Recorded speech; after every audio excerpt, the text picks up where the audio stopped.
Assalamualaikum warahmatullahi wabarakatuh. Kepada yang terhormat Ibu Eri Subekti, SSMPD, selaku dosen pengampu mata kuliah Bahasa Indonesia. Perkenalkan, nama saya Yayat Kurniawan dengan NPM 41154030210025, jurusan PGSD, kelas A01.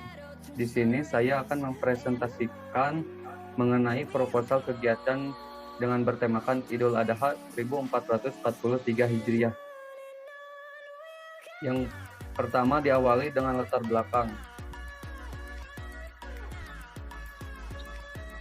Latar belakang dari Idul Adha 1443 Hijriah yaitu perintah berkurban diwahyukan Allah Subhanahu wa taala kepada Nabi Muhammad SAW dan untuk seluruh umat Islam berlaku sampai akhir zaman. Perintah berkurban mulai pada tahun kedua Hijriah bersamaan dengan perintah mengerjakan sholat sunnah 2 hari raya, yaitu sholat Hari Raya Idul Fitri dan Hari Raya Idul Adha. Mengenai Hari Raya Idul Adha, erat kaitannya dengan pelaksanaan ibadah kurban dan ibadah haji. Dalam rangkaian ibadah tersebut, erat kaitannya dengan Nabi Ibrahim alaihissalam. Nabi Ibrahim alaihissalam adalah seorang nabi yang memiliki posisi mulia dalam agama samawi. Kurban yang disyariatkan pada umat Nabi Muhammad SAW ini untuk mengingatkan kembali nikmat Allah Subhanahu wa taala kepada Nabi Ibrahim alaihissalam karena taat dan patuhnya kepada Allah untuk bertakarub atau mendekatkan diri kepada Allah. Perintah tersebut kemudian dilaksanakan oleh Rasulullah SAW dan beliau selalu berkurban selama 10 tahun hingga beliau meninggal dunia. Berikut adalah masalah dan tujuan kegiatan. Yang pertama, melakukan proses belajar dengan melalui metode kegiatan pemotongan hewan kurban. Yang kedua, menjaga silaturahmi antar sesama warga masyarakat kampung Rencabali. Yang ketiga, melaksanakan kewajiban bagi umat Islam yang salah satunya berkurban. Yang keempat, mendekatkan diri kepada Sang Pencipta agar kita selalu berusaha taat kepadanya. Berikut ada metode pelaksanaannya. Yang pertama, ruang lingkup kegiatan. Yang kedua, metode pelaksanaan. Yang ketiga, pelaksanaan kegiatan. Yang keempat, susunan kepanitiaan. Yang kelima, anggaran dana. Yang terakhir, fasilitas yang tersedia. Kita mulai dari yang awal, yaitu ruang lingkup kegiatan. Dalam kegiatan kurban yang akan diselenggarakan tahun ini, kami selaku panitia mengangkat tema ibadah, yaitu untuk mengingatkan bahwa kita diciptakan sebagai manusia hanya untuk beribadah kepada Allah Subhanahu wa taala. Yang kedua, yaitu metode pelaksanaan. Yang pertama, sholat Idul Adha. Yang kedua, penyembelihan hewan kurban. Yang ketiga, pemotongan daging hewan kurban. Yang keempat, pembagian daging kurban kepada masyarakat Rencabali yang tercatat dalam catatan panitia. Kemudian ada yang ketiga, pelaksanaan kegiatan, yaitu hari tanggal Minggu 10 Juli 2022 Masehi atau 10 Zulhijjah 1443 Hijriah. Kemudian sholat Idul Adha pagi hari Minggu 10 Juli 2022 Masehi atau 10 Zulhijjah 1443 Hijriah, waktu pukul 6:30 sampai pukul 9 pagi. Tempat Masjid Rencabali Majalaya.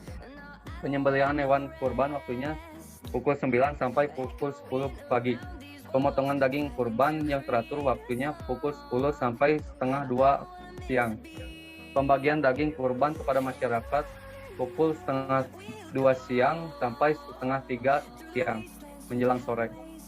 Tempat pemotongan hewan kurbannya yaitu halaman tanah milik Pak Agus.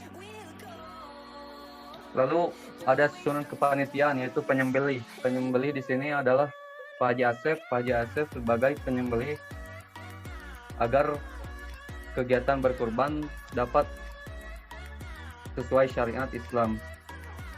Kemudian ada pengarah yaitu PRW. PRW bertugas mengatur kegiatan Idul Adha ini agar kegiatan ini berjalan sesuai rencana dari awal sampai akhir. Kemudian ada penanggung jawab yaitu PRT. PRT bertugas untuk bertanggung jawab kepada seluruh orang yang mengikuti pemotongan hewan kurban ini dari keadaan negatif maupun positif. Kemudian ada ketua panitia yaitu Pak Yus, bertugas sebagai ketua panitia yang menjalankan segala hal aktivitas Idul Adha ini. Kemudian ada sekretaris yaitu Bu Elis, bertugas dalam menangani hal kesekretarisan Idul Adha ini seperti mencatat dan yang lainnya. Kemudian ada bendahara yaitu Bu Lilis, bertugas mengatur pembiayaan atau keuangan yang dikeluarkan dalam Idul Adha kali ini. Kemudian ada seksi acara yaitu Pak Dani. Pak Dani bertugas menjalankan apa yang diperintahkan dari ketua untuk mengatur acara Idul Adha agar selalu aman. Kemudian ada seksi humas yaitu Pak Tony, yaitu mengelola jalannya acara kegiatan Idul Adha ini. Kemudian ada seksi keamanan yaitu Pak Agus sendiri sebagai penyedia halaman tanah untuk pemotongan hewan kurban ini, sekaligus menjaga hal-hal acara agar selalu aman. Kemudian ada seksi peralatan yaitu Pak Heri dan Pak Yayep, bertugas menangani hal-hal yang diperlukan untuk aktivitas Idul Adha ini seperti fasilitas apa saja yang harus digunakan. Kemudian ada seksi dokumentasi yaitu Bu Uis menangani hal-hal hasil dari kegiatan Idul Adha ini dari awal sampai akhir acara. Kemudian yang kelima adalah anggaran dana seperti hewan kurban sapi 1 ekor sebesar 25 juta rupiah. Kemudian ada hewan kurban kambing 2 ekor sebesar 9 juta rupiah. Kemudian yang ketiga upah penyembelih sebesar 300.000 rupiah dan biaya lainnya 400.000 rupiah. Jadi total jumlahnya 34.700.000 rupiah. Kemudian yang terakhir ada fasilitas yang ada seperti tenda, golok, pisau, terpal, plastik, ember, panci, tali, timbangan, dan masker mulut. Ini disediakan oleh pihak seksi peralatan agar dapat terjalannya acara yang aman dan diinginkan. Lalu kita memasuki penutup yaitu kurban adalah penyembelihan hewan sembelihan yang diadakan di hari Idul Adha dan hari-hari tasyrik dengan ketentuan tertentu dan semata-mata hanya karena Allah, yang di dalamnya juga terkandung hikmah yang sangat besar. Dengan adanya kurban ini dapat meningkatkan dan menjaga tali silaturahmi antar sesama masyarakat tetap harmonis dan sejahtera. Mudah-mudahan kita semua dapat berkurban dalam kehidupan yang satu kali ini maupun satu kali seumur hidup. Mungkin itu sedikit yang bisa saya sampaikan. Mohon maaf bila ada kesalahan kata atau perkataan yang tidak diinginkan. Wassalamualaikum warahmatullahi wabarakatuh.